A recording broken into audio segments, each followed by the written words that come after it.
Buenas tardes, hermanos. Esta tarde no me tocaba a mí. Se me pidió que se podía dar esta charla sobre el lugar santo. Y yo me pregunto, si doy una charla, ¿soy un charlatán? Bien, ya está roto el hielo. Ahora en serio, vamos a dar un estudio bíblico. ¿Bien? Por eso los viernes le llamamos el día del estudio bíblico. Pero qué bueno si cada día estudiáramos la Biblia, ¿verdad? Y le llamamos estudio porque requiere tiempo. Conocer la Biblia y practicarla, por supuesto, requiere su tiempo. Y cuanto más escudriñamos y más vivimos la vida cristiana, más nos gozamos de hacerlo así, ¿verdad? Y se llama bíblico porque estamos enseñando la palabra de Dios, la Biblia, no otra cosa, la Biblia, ¿de acuerdo? Así que estamos estudiando sobre el tabernáculo de Moisés. Y Dios le mandó a Moisés hace 3500 años que construyera el tabernáculo. Y digo 3500 años porque desde nosotros a Jesús van 2000 años. Moisés vivió 1500 años antes de Jesús. 3500. Y dices, algo tan viejo, de tiempo tan antaño, ¿qué me importa a mí, no? ¿Qué tiene que ver conmigo, con mi vida? Pues te lo digo, mucho. Y lo vas a ver. Porque toda la enseñanza que se desprende del tabernáculo tiene una aplicación práctica hacia nuestras vidas. Y el tabernáculo es una sombra de Cristo. Todo apunta hacia Él. Cada detalle, cada mobiliario, cada cosita, cada cortina, cada puerta, cada material apunta hacia Cristo. Así que Moisés tenía que ceñirse a las instrucciones de Dios. Y se ciñó. Hizo las cosas conforme al modelo, conforme al diseño que Dios le dio. Porque Dios le dio un proyecto. Eso lo entienden los arquitectos, ¿no? Le dio un proyecto. Tienes que hacerlo así. Y lo hizo así, con pelos y señales. Cuando tenía que poner una mangrana, o sea, una granada, no ponía un melón, puso una granada, porque Dios se lo mandó. Eso nos enseña que cuando Dios nos manda una cosa, tenemos que hacerla tal como Él nos la dice, no como nosotros interpretamos o pensamos que tiene que ser, ¿verdad? Así que vamos a tener una oración para que el Señor dirija nuestros pensamientos en esta tarde. Querido Padre, nos gozamos de estar delante de tu presencia, abriendo tu palabra y explorando tu tabernáculo, y te rogamos que tú, Señor, nos hables por medio del Espíritu Santo a cada uno de nosotros y nos enseñes aquellas verdades que necesitamos aprender. Señor, nos reconocemos débiles, frágiles y necesitamos ser enseñados por ti, Señor. Queremos ser hermanos, personas enseñables. Queremos ser hijos tuyos enseñables por medio de tu palabra. Y te rogamos que en esta tarde nos hables a cada uno al corazón, Señor. Que rompas prejuicios, barreras, como que aquello era algo del Antiguo Testamento que no vale para hoy, y que lo podamos ver como algo muy útil para nuestras vidas, Señor. Redargúyenos, enséñanos por medio de tu Espíritu, convéncenos, Padre, de esas verdades que quieres aplicar a nuestras vidas. En el bendito nombre de Cristo Jesús. Amén. El Evangelio es transcultural. ¿Qué quiere decir eso? Que es aplicable a todas las culturas, todas las etnias, las razas, los países, etc. También es atemporal. Significa que traspasa todos los siglos, las épocas. No cambia. La palabra de Dios permanece para siempre, no cambia. Lo que sí cambia es el envoltorio, la forma de presentar el Evangelio. Pero nunca debemos de cambiar el contenido, porque es la palabra de Dios y es su palabra santa. No podemos cambiar lo que le ha dicho, ni añadir un punto, ni un tilde, ni una coma. Así que tremenda responsabilidad la de los líderes actuales, los responsables de las iglesias, la de buscar el rostro de Dios, recibir la visión de Dios para sus ministerios, para esta época, para este tiempo, y realizarla conforme al modelo, igual que lo hizo Moisés, conforme al modelo.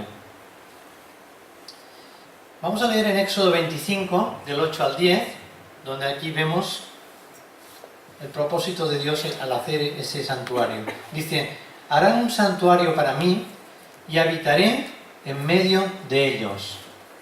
Conforme a todo lo que yo te muestre, el diseño del tabernáculo y el diseño de todos sus utensilios con mobiliario, así lo haréis, así lo haréis.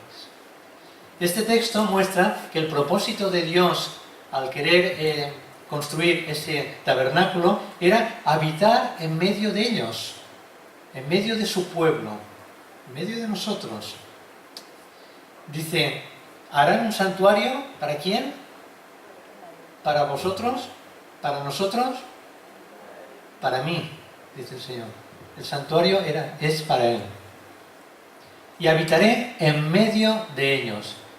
Qué promesa más importante, ¿no? Que el Señor vivirá en medio de nosotros. El tabernáculo sirvió a Israel desde el momento de su construcción, que fue cuando salieron ya de Egipto, cuando llegaron al desierto de Sinaí 3 meses más tarde. Allí construyeron el tabernáculo y les duró hasta que se construyó el templo en Jerusalén por manos del rey Salomón. Recordemos que el tabernáculo significa tienda o morada. Era una tienda de campaña que era portátil, montable, desmontable, sí, tipo Ikea, se puede montar, se puede desmontar, se tenía que hacer así, porque ellos no estaban quietos, iban avanzando en el desierto. Y entonces contenía el arca del pacto, que era el símbolo de la presencia de Dios en medio de su pueblo. Esto era lo más importante, el arca del pacto, el arca de la alianza. Eso lo veremos la semana que viene, el lugar santísimo. Vamos a poner las diapositivas 1 y 2, porque vale más una imagen que 1000 palabras. Vamos a poner 6 diapositivas en esta tarde para que podamos hacernos una idea de cómo era el tabernáculo. Como veréis, es este recinto que está en el centro. La valla es el atrio, que se nos habló hace unos días, el atrio que tenía una puerta de entrada. Y el atrio estaba vallado por unas cortinas blancas con varias, dijéramos, columnas de madera. Y aquí estaba la entrada, ¿ves? Por aquí se entraba y lo primero que se encontraba era el altar del sacrificio, donde eran sacrificados los animales. Ese altar nos habla del sacrificio de Cristo. Era una sombra, un tipo del sacrificio de Cristo. No entro en detalles porque se nos explicó. Lo estoy haciendo a modo de recuerdo para si alguno no había estado. A continuación tenemos el lavacro, aquí, donde se purificaban los sacerdotes, el sumo sacerdote, para poder entrar ya propiamente en el recinto, aquí, el lugar santo. ¿De acuerdo? Algo que llama mucho la atención es que el pueblo, por sus tribus, estaban rodeando, ¿ves?, acampados alrededor del tabernáculo. Y Dios estaba en medio. Yo moraré en medio de vosotros. Algo que llama la atención también es esa columna de nube de día. Pasamos a la otra diapositiva. Que de noche era una columna de fuego. Columna de nube de día, columna de fuego de noche. Dice, ahora ya podemos pasar otra vez al texto. En Éxodo 13, versículo 22, dice: nunca se apartó de delante del pueblo la columna de nube de día, ni de noche la columna de fuego. Qué interesante, que esa columna, fuera de nube o de fuego, dice que iba delante del pueblo. Y esa columna simbolizaba la presencia de Dios. Y como habéis visto, iba directamente al lugar santísimo. Bajaba directamente ahí. Era la presencia de Dios. Era algo espectacular. Imaginaos la gente impía, los pueblos que no eran el pueblo de Israel, aquellos que no eran creyentes, veían aquello y decían, Dios está en medio de ellos. Tremendo, porque era un fenómeno sobrenatural, tremendamente, ¿no? Cada día, y de noche la columna de fuego. Y además dice que iba delante del pueblo, nunca se apartó de delante del pueblo. ¿Qué significa esto? Que Dios va delante y el pueblo le seguía. Y Dios iba guiando al pueblo hasta llegar a Canaán.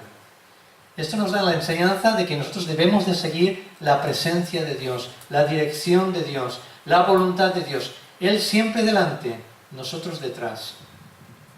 Éxodo 14, 24. Aconteció a la vigilia de la mañana que Jehová miró el campamento de los egipcios desde la columna de fuego y nube y trastornó el campamento de los egipcios. Cuando salieron de Egipto, sabéis, ¿no?, que el faraón les persiguió con sus carrozas, con sus ejércitos, Pero dice que la columna de fuego y nube trastornó el campamento de los egipcios. Es que la presencia de Dios trastorna al enemigo. Cuando hay un cristiano lleno de la presencia de Dios, se nota, ¿verdad? Hay poder, hay vitalidad en el Señor. En Nehemías 9:12 dice: con columna de fuego nos guiaste de día y con columna de fuego de noche, para alumbrarles el camino por donde habían de ir. Aquí está hablando claramente que esa columna era la guía, les guiaba. Los guiaste de día y de noche. Y de noche dice para alumbrarles el camino por donde habían de ir. Qué interesante, la presencia de Dios alumbrando nuestras vidas. Y lo necesitamos, porque a veces andamos por valle de sombra, ¿no? Pues con mucha oscuridad, con tinieblas. Y necesitamos la luz del Señor para que Él nos guíe. Números 14:14 dice: oh Jehová, y que tu nube, mitad del versículo, y que tu nube estaba sobre ellos, y que de día ibas delante de ellos en columna de nube, y de noche en columna de fuego. Una vez más aquí repite la idea, delante de ellos, está diciendo Nehemías. En Juan 1:14, refiriéndose a Jesús, dice: y aquel verbo fue hecho carne y habitó entre nosotros. Lo mismo que esa columna, esa presencia de Dios, la presencia de Jehová, el Dios de los ejércitos, en Jesús también habitó entre nosotros. ¿Os dais cuenta?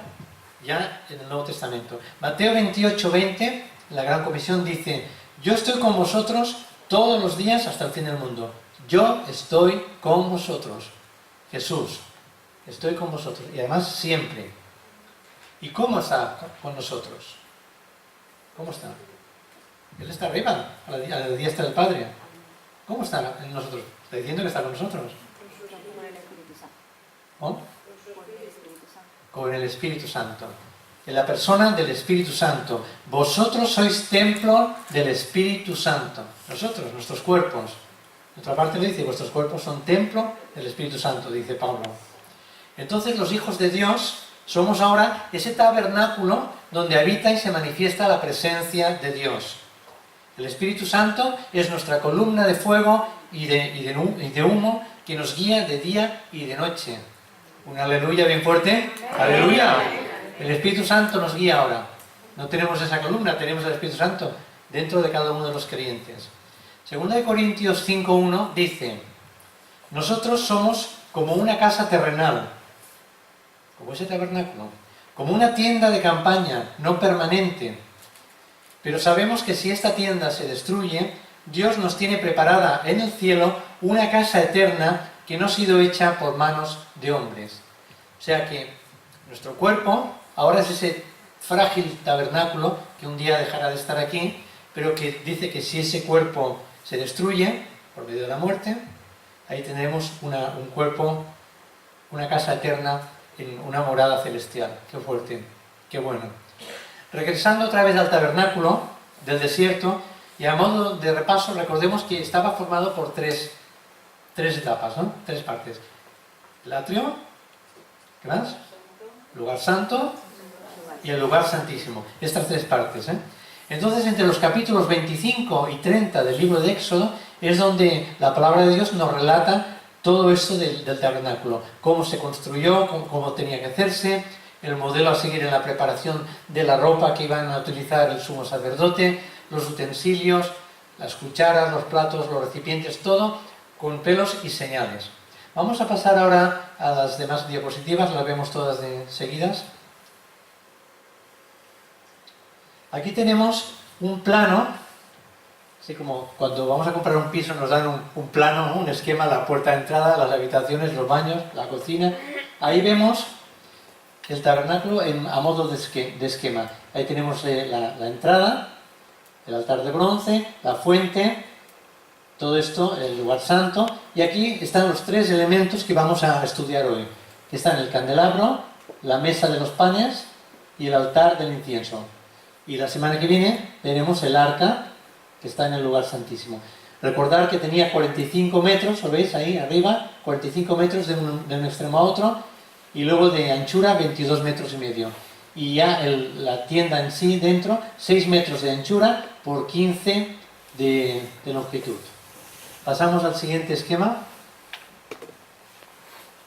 Aquí es parecido al anterior, con todos sus elementos, y algunos han visto en la disposición del mobiliario como una sombra de la cruz de Cristo. Ahí en rojo, ¿lo veis?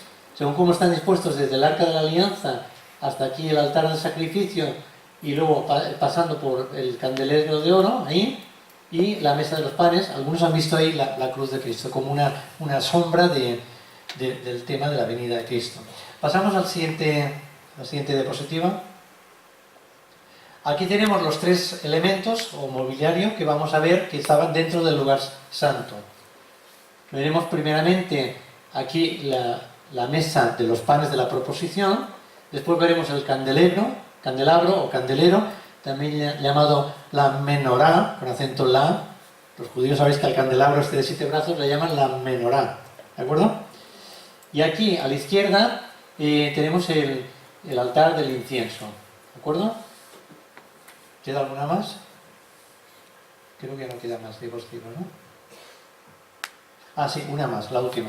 Y aquí vemos ya por dentro el lugar santo, aquí con el candelabro de los 7 brazos, ahí a la izquierda, aquí a la derecha los panes de la proposición, lo veis ahí, están en 2 pilas, los panes, aquí el sacerdote, aquí el altar del incienso con el humo que subía del incienso. Y la cortina que separaba del lugar santo del Santísimo está entreabierta para que podamos ver el Arca de la Alianza, ahí con los ángeles, las alas se tocaban, y está como un poco abierto lo que es el propiciatorio, que es la tapa, y ahí se ven los 10 mandamientos, etc. ¿Vale? Nosotros nos vamos a quedar esta tarde con estos 3 elementos de aquí. Ya podemos pasar al texto. Gracias.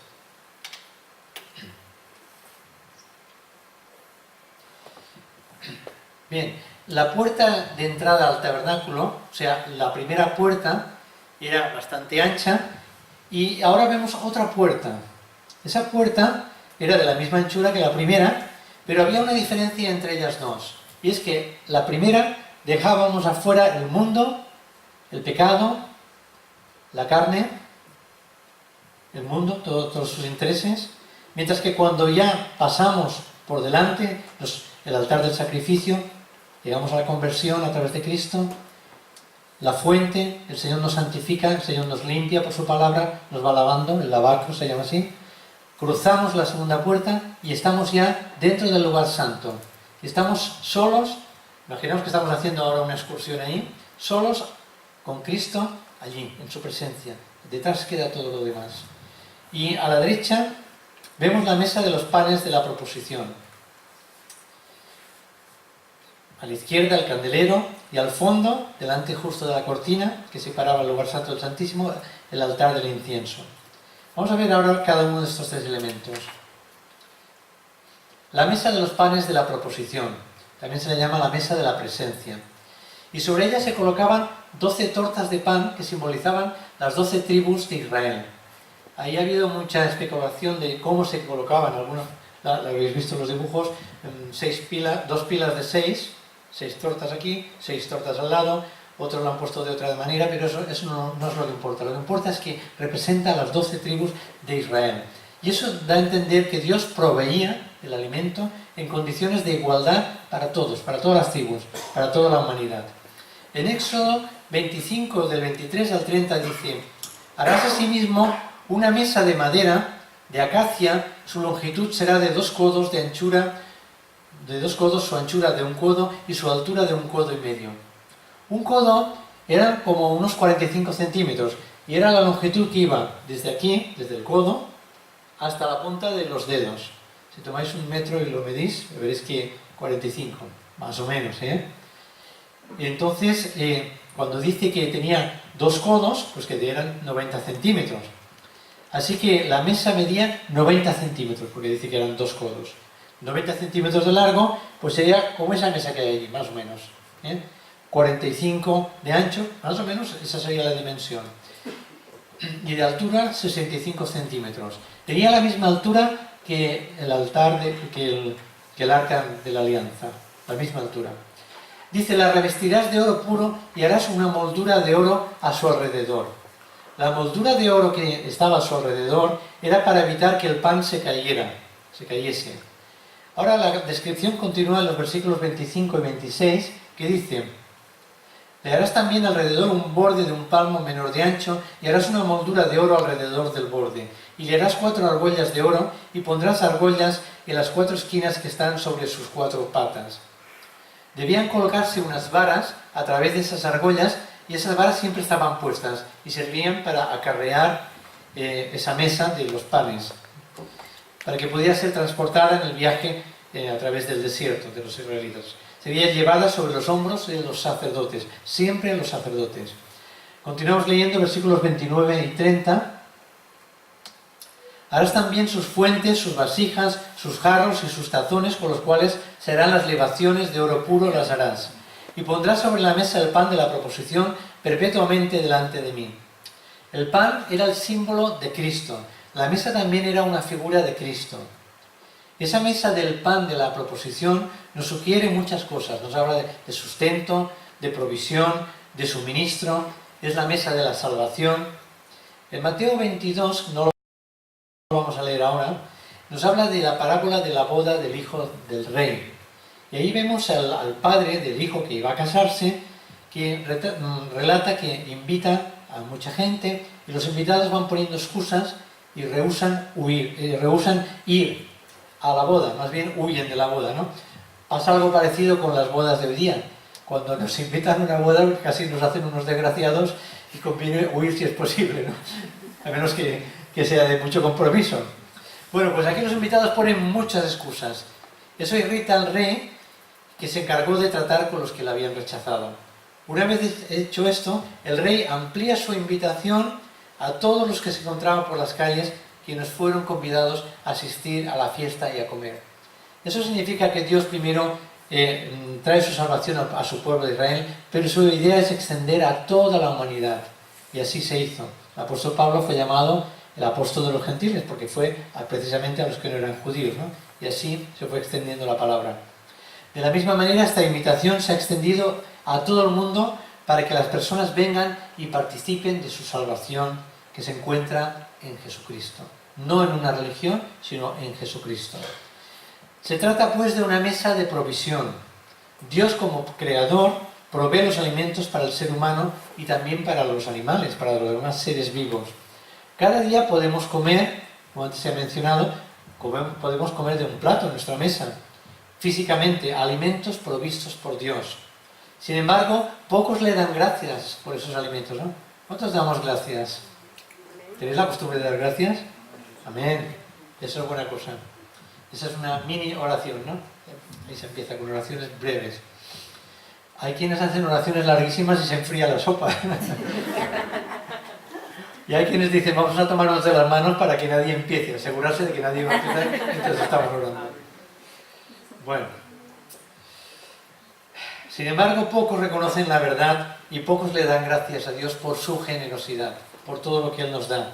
Dios es el que nos provee todo lo que necesitamos. Él es el proveedor. Esta mesa también nos habla de la cena del Señor que instituyó Jesús poco antes de su muerte en la cruz. Es una mesa de comunión, la Santa Cena es una mesa de comunión para los creyentes. Por eso la mesa de los panes de la proposición era una figura que apuntaba a Cristo, como el que sustenta la vida espiritual del creyente. Esa mesa estaba hecha de madera de acacia y estaba toda ella recubierta de oro. La madera de acacia era una madera casi incorruptible, muy dura. Nos habla de la humanidad de Jesucristo.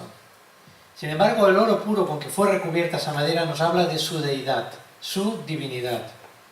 Cristo, en su deidad, no era de esta tierra, era Dios y vino de la gloria, vino de su reino celestial aquí. Ahora, sobre esa mesa se colocaban, como he dicho, 12 tortas de pan que simbolizaban esas tribus, las 12 tribus de Israel. El pan, cada sábado, era cambiado, porque se envejecía, se endurecía, se secaba, y era cambiado cada día de reposo, el sábado. Y era reemplazado y comido con vino por los sacerdotes en el lugar santo. Se comían ese pan duro los sacerdotes. Se tenían que ayudar con un poco de vino para que pasara. Juan 6:35 dice, Jesús les dijo, yo soy el pan de vida. El que a mí viene nunca tendrá hambre y el que en mí cree no tendrá sed jamás.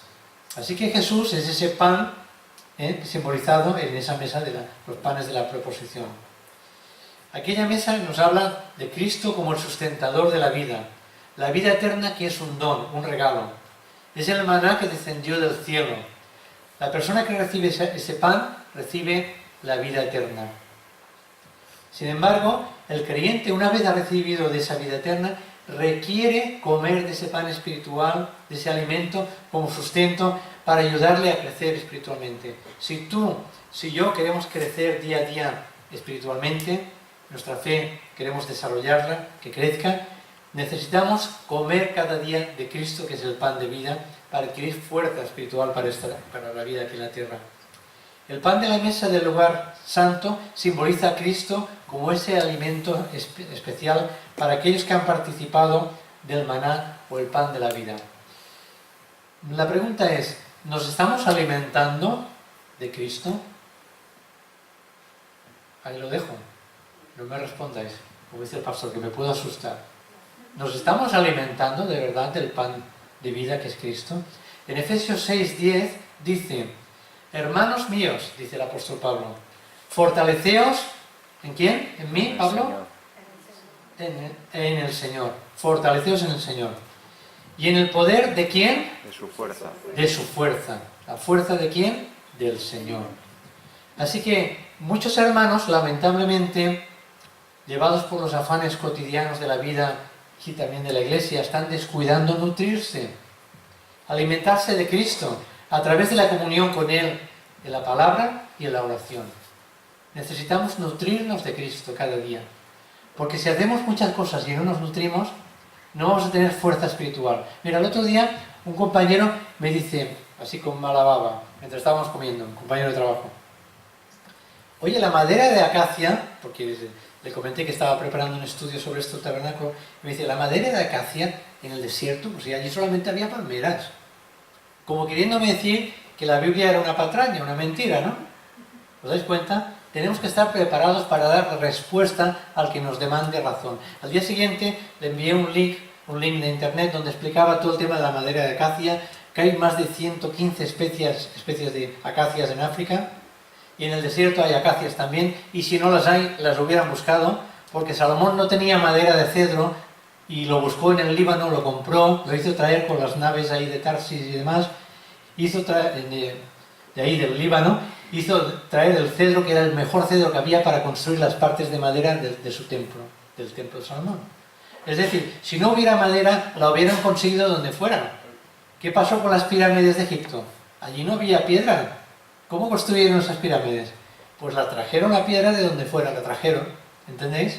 Entonces, ¿por qué digo esto? Porque necesitamos dar respuesta a aquel que nos pida, demanda de la razón de nuestra fe. Tenemos que dar respuestas y necesitamos estar preparados y nutridos de la palabra para poder hablarles de ella, de la palabra. Bien, dice en Levítico 24:5, tomarás de la mejor harina. La mejor harina es Cristo mismo. La mejor harina, y con ella cocerás 12 tortas de 4,5 kilos cada una. Vaya tortas de pan, ¿eh? 4,5 kilos cada una. En Juan 12:24 dice, si el grano de trigo no cae en tierra y muere, queda él solo, pero si muere, produce mucho fruto. Nos está hablando ahí de Cristo cuando murió, cuando cayó en tierra, es decir, la cruz murió. Si no muere, queda solo, pero si muere, da vida. De ahí salen espigas y se reproduce a 30, 60 y a 100 granitos por un granito. Así que, y lo mismo pasa con cada creyente. Cuando, como decía antes Ángel, si no pasamos por sufrimientos, no podemos transmitir lo que Cristo ha hecho en nosotros. Si no somos molidos en la prueba y en la aflicción, no podemos demostrar que hay una fe en nosotros superior a las creencias que tiene el mundo y a sus filosofías. Es cuando somos molidos, cuando se ve lo que hay dentro de nosotros. Y entonces ellos ven que hay algo especial, hay una fe especial. Así el Señor Jesús fue molido en el molino del sufrimiento, como dice en Isaías 53. Él tuvo que pasar por fuego de sufrimiento y del juicio. Él dijo: ya está aquí el juicio de este mundo. Ahora el príncipe de este mundo será echado fuera. Y yo, si soy levantado de la tierra, atraeré a todos a mí mismo. Si soy levantado de la tierra. Eso nos habla de dos cosas. Una es la cruz, cuando fue levantado de la tierra encima de la cruz, y otra cuando resucitó, cuando salió de la tumba. Resucitó de los muertos con una nueva vida. Él es actualmente como el pan de mesa que estaba en aquel lugar santo. Él es el pan, el alimento del cual nos nutrimos los creyentes para mantener nuestra fe y mantener su vida dentro de nosotros y desarrollarnos y crecer. Por eso necesitamos alimentarnos del Cristo vivo. Un antiguo proverbio dice que uno crece según de lo que se alimenta. Y hay un libro por ahí que dice que somos lo que comemos. ¿Habéis oído ese título? Somos lo que comemos. Entonces el tema trata de las dietas, ¿no? Entonces uno de los problemas en la actualidad es que hay demasiados cristianos que no se alimentan de Cristo, se alimentan de otras cosas. Y tenemos que nutrirnos de Él para poder fortalecernos, crecer y desarrollarnos. Pasamos al segundo mobiliario, que es el candelero o candelabro. En Éxodo 25, 31 al 33 leemos: harás además un candelabro de oro puro, labrado a martillo, y se hará el candelero su pie, su caña, sus copas, sus manzanas y sus flores serán de lo mismo, es decir, de oro puro. Y saldrán sus 6 brazos de sus lados, 3 brazos del candelero a un lado y 3 brazos al otro lado. 3 copas en forma de flor de almendro en un brazo, una manzana y una flor, y 3 copas en forma de flor de almendro en otro brazo, una manzana, una flor, así los 6 brazos que salen del candelero. Claro, habla de 6 brazos, pero el mástil del medio hacía el 7, por eso tenía 7 lamparitas. En cada uno de esos brazos, arriba de todo, había una lamparita con aceite. El versículo 40 dice, de ese mismo pasaje de Éxodo 25, 40, dice: y mira que los hagas según el diseño que te ha sido mostrado en el monte. Repito, versículo 40, que no lo has puesto. Y mira que los hagas según el diseño que ha sido mostrado en el monte. Dios le enfatizó mucho, y yo también lo estoy haciendo ahora, que lo hagas conforme el diseño que te ha sido mostrado en el monte. Eso es muy importante, no salirnos del diseño de Dios. Hoy día muchas personas, muchas iglesias, se están saliendo del diseño bíblico, y eso es un peligro muy grande. El candelero era probablemente la figura más perfecta de Cristo que encontramos en el mobiliario del tabernáculo. Le representa como oro puro y nos habla de su deidad. Le presenta tal como Él es. Él es Dios. La adoración tiene mucho que ver con vivir expuestos a su luz. Él es el candelabro. Jesús es la luz. Al estudiar la mesa del pan de la proposición, vimos que cuando adoramos a Dios debemos nutrirnos del Señor Jesucristo. No se trata de asistir a una iglesia y de reunirse para entretenerse, para realizar cierta vida social u otros motivos personales o comunitarios. Solamente podemos adorar a Dios cuando nos alimentamos de aquel a quien señala la antigua mesa del tabernáculo, del pan de vida que es Cristo. Para adorar a Dios debemos vivir iluminados y expuestos a su luz. Cristo es la luz, simbolizado por aquel candelabro en el lugar santo. En aquellos tiempos, si uno quería ver la luz natural, pues tenía que salir del lugar santo e irse a la calle, ahí al sol, y recibía la luz del día. Pero si uno quería recibir la luz de Dios, tenía que entrar dentro del santuario, y la única luz que había era ese candelabro. La única luz. No había otras luces. Aquí hay muchos tubos, ¿lo veis? Muchos tubos fluorescentes, hay muchas luces. Allí solamente había una luz. Y si salían de esa luz, pues tenían que salir a la calle, al atrio, donde había la luz del día, del sol, pues estaba nublado. Pero era la luz natural, no era la luz espiritual. ¿Entendéis la diferencia? Por eso es necesario entrar al lugar santo cada día y al lugar santísimo y tomar de la luz, ser expuestos por la luz de Cristo para que Él nos revele la oscuridad que hay en nosotros, nuestros pecados, nuestras cosas que tienen que ser cambiadas, nuestras malas costumbres. Tenemos que estar expuestos cada día a la luz de Cristo. Y eso lo hacemos cuando nos ponemos delante de su palabra. Por eso Jesús dice, yo soy la luz del mundo. Y el que me sigue no andará en tinieblas. Si queremos no andar en tinieblas, tenemos que exponernos a su luz cada día. Para adorar a Dios debemos vivir iluminados y expuestos a su luz. Cristo es la luz simbolizado por aquel candelabro. En aquellos tiempos, bueno, esto ya lo he dicho, Juan 1:9 dice, aquella luz verdadera que alumbra a todo hombre venía a este mundo. Aquella luz verdadera alumbra a todo hombre, venía a este mundo. Cristo es el Hijo de Dios y en Él no hay sombras ni oscuridad. Así que el candelabro estaba hecho de una sola pieza. Y fijaos que no nos dice el tamaño. Así como de la mesa y del altar del incienso y del altar de la alianza, el tabernáculo decía todas las dimensiones, del candelabro no dice las dimensiones. ¿Y por qué? Porque nos habla de la deidad de Cristo. Y a Cristo o a Dios mismo no se le puede medir. Dios es inescrutable. Por eso no hay medidas. Y unos dibujan el candelabro pues así de 1 metro, otros de 1,5 metros, de 2. Cada uno lo dibuja como piensa que sería. Pero no le dio las medidas. Y estaba labrado de oro puro y a martillazos. Y muy adornado, o sea, a martillazos con oro puro, ¿vale? Y tenía como un eje principal, del cual salían cada lado 3 brazos, haciendo un total de 7.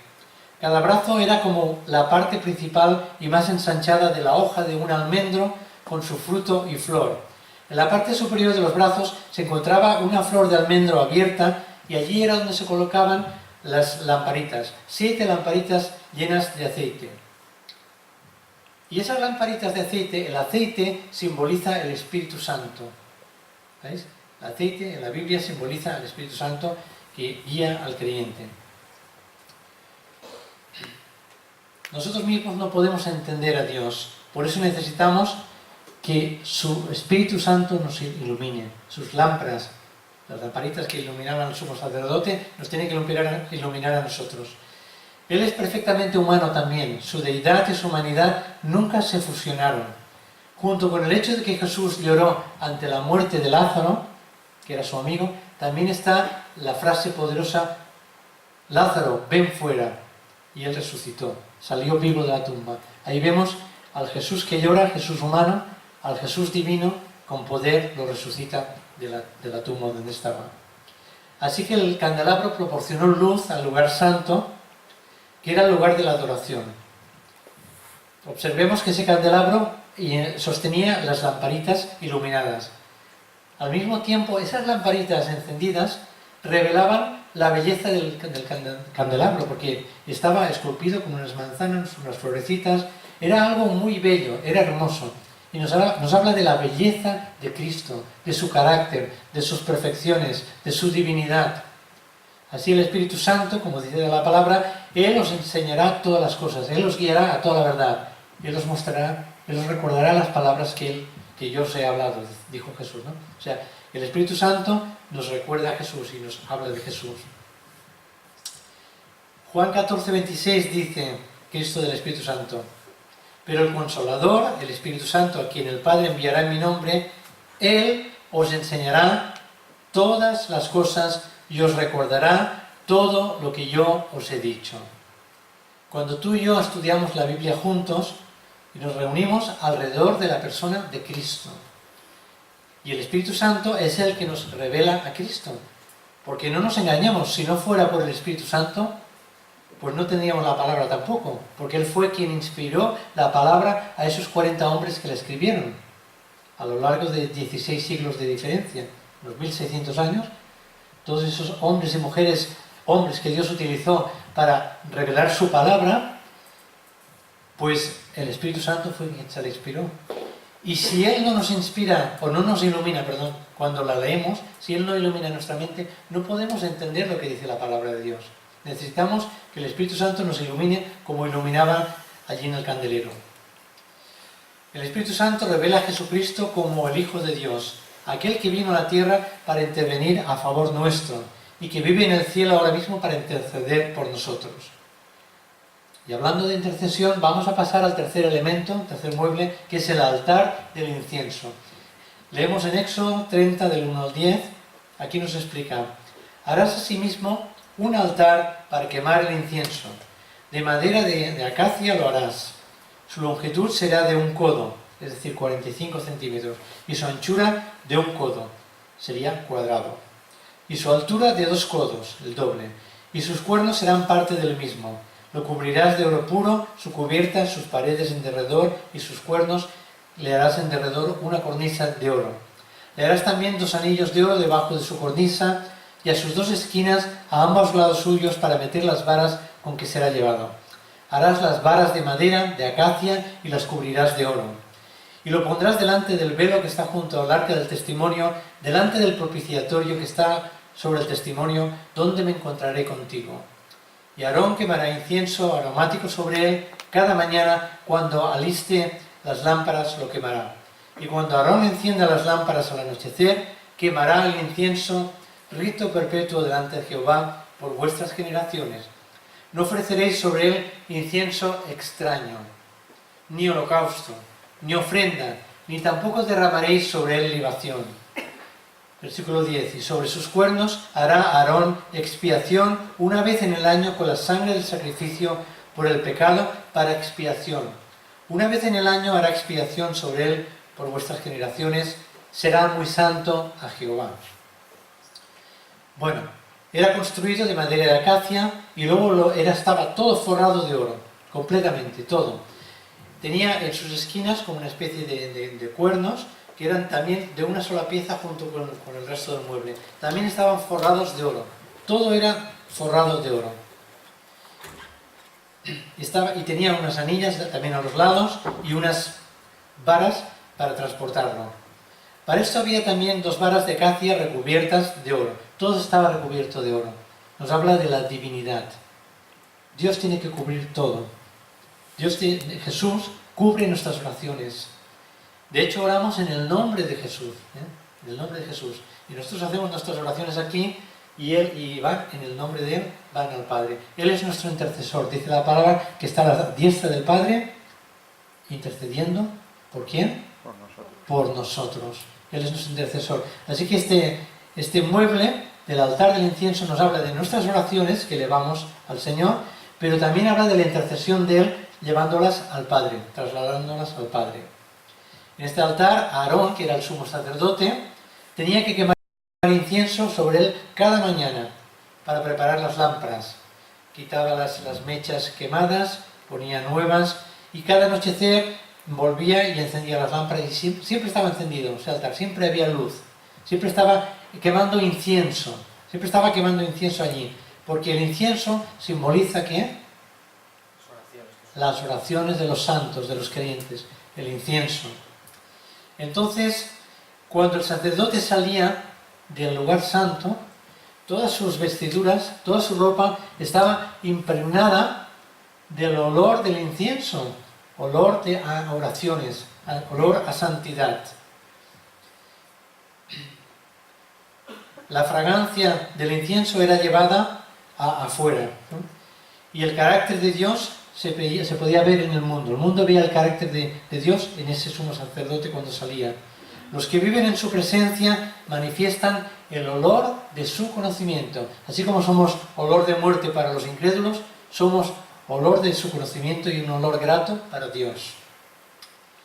No se podía ofrecer en ese altar, incienso extraño, dice aquí. Incienso extraño. Ni holocausto, ni ofrenda, ni libación. Ese fue el pecado que hicieron los hijos de Acán. Los 2 hijos mayores de Acán cometieron un pecado que entraron allí un día y no se sabe exactamente qué pasó, lo que pasó, si entraron a deshoras, si llevaron un incienso ya en sus incensarios, si no lo tomaron del altar. Los detalles poco importan. Lo importante es que dice la Biblia, en Levítico 10, del 1 al 2, dice que ellos ofrecieron un incienso extraño. Y eso no agradó a Dios. Incienso extraño no agradó a Dios. Y eso nos habla de que tenemos que ir con mucho cuidado qué clase de incienso estamos ofrendando al Señor. ¿Qué hay en nuestras vidas? ¿Qué estamos ofreciendo al Señor? ¿Cómo estamos adorándole? ¿Cómo estamos sirviéndole? ¿Estamos sirviéndole incienso puro o inciensos extraños, cosas que vienen del mundo, cosas que se están mezclando con la Iglesia? Eso nos tiene que hacer pensar. El Señor tuvo que tratar muy duramente esto y Nadab y Abiú fueron quemados por el Señor. Dice que de la presencia del Señor surgió un fuego, los quemó, y tuvieron que sacarlos a rastras de allí, de ese lugar. Dice que el que juega con fuego acaba quemándose, ¿no es así?